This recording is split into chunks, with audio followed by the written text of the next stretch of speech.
title of my series, or one chapter volume, was Angel of Elhamburg.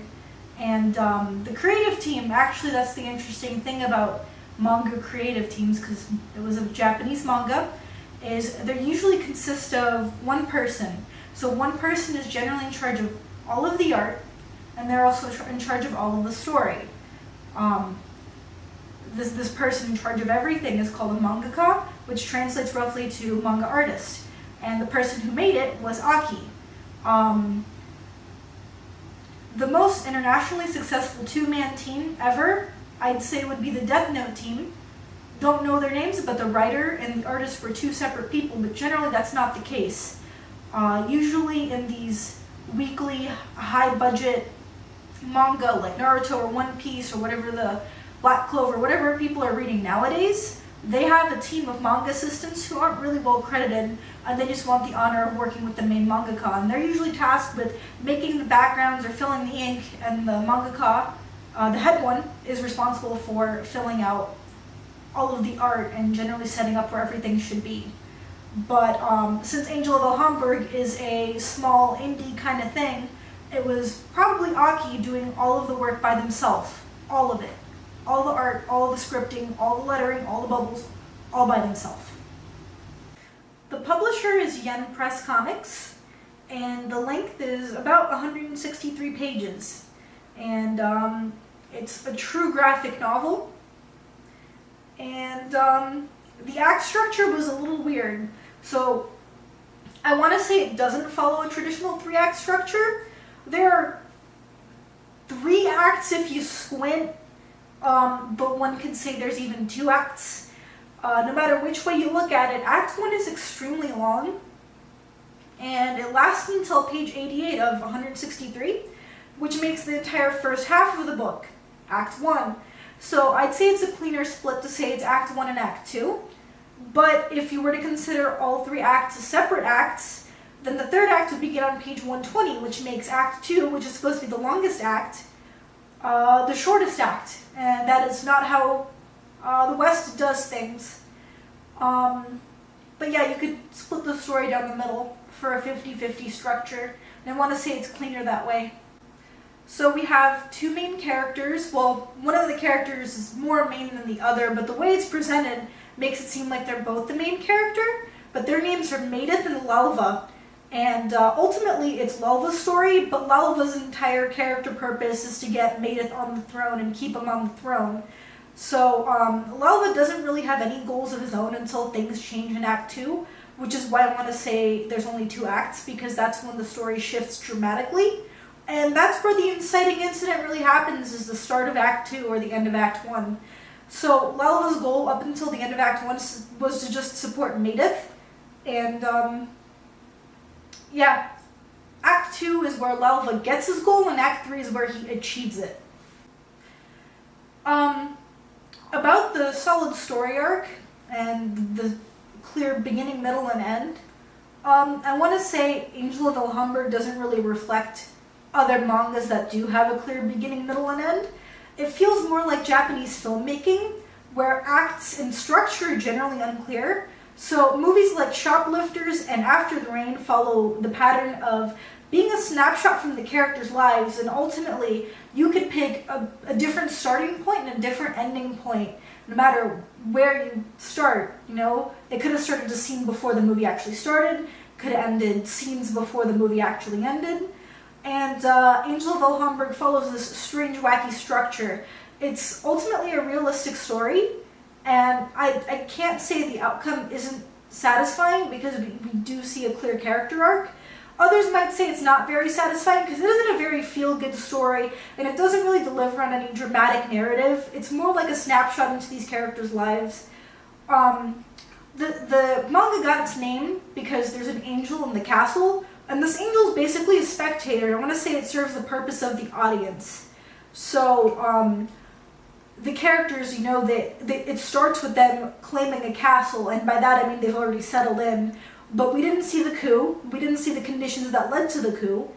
So that's what I'm talking about, where there is no clear beginning, middle, or end. So the only character who has a character arc is Lalva. He's always been really denying himself for the happiness of Maedith. It's established pretty early on that Maedith is kind of incapable. He's illiterate. Lalva has to write all of his letters for him. And Lalva always finds excuses as to why Maedith is better off on the throne than him, even though Lalva is the one basically doing all the work for Maedith. And Lalva says it's because Maedith belongs there, all the people look up to him, all the people gravitate towards him, and Lalva isn't as personable. Ultimately, when the going gets tough and a rift forms in their relationship, Maedith can't give Lalva the benefit of the doubt, and Lalva has to run away from the situation because he can't handle the way Maedith is treating him. And that ultimately starts off Lalva's character arc in Arc 2, where Maedith can't function without him, and Lalva has to reclaim the castle. And he does. He eventually reclaims the castle and tries to reconcile with Maedith, but it doesn't really work out. So there are multiple time skips in the Angel of Elhamburg, and you always know where they are as they're announced pretty prominently. The young characters get aged up, and the older characters look a little bit more older.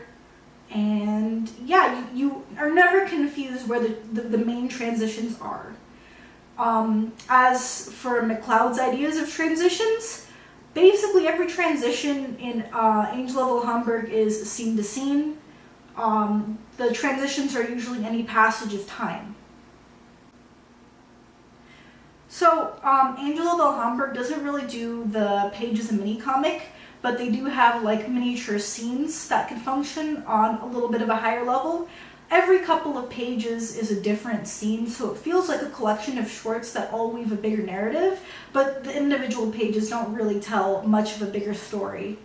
As for the directional flow, manga is read right to left, so you read the bubble direction right to left, but you read the individual words left to right. It was pretty well made. I didn't have a problem reading it. I got through the whole 160-page thing in roughly 15 minutes. I read manga pretty fast though, but I don't think anyone else would have a problem either. I'd recommend this to my classmates because it's a completely different way to consume the media.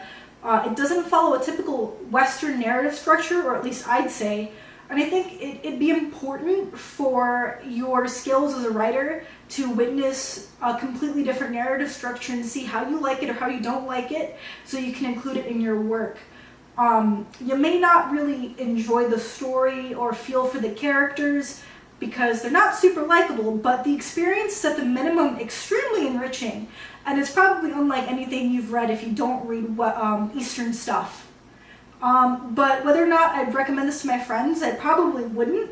It wasn't very fun. It's really worthwhile, but it doesn't feel very good. Like I said, the characters are very, you're not really rooting for any of them. You don't really get invested in any of them. You're more like a spectator, just like the Angel. It's not a popcorn kind of book. I'd only recommend it to my friends who are really interested in different kind of narratives. Honestly, I'm not even into this sort of thing usually, but I don't feel like I wasted my time. But I also don't feel like I go out of my way to avoid it on a personal level. Like if I found this in a bookstore and it caught my eye, I'd still read it even though it's not my thing. But I don't think I'd read it again unless I was ready to analyze it on a deeper level.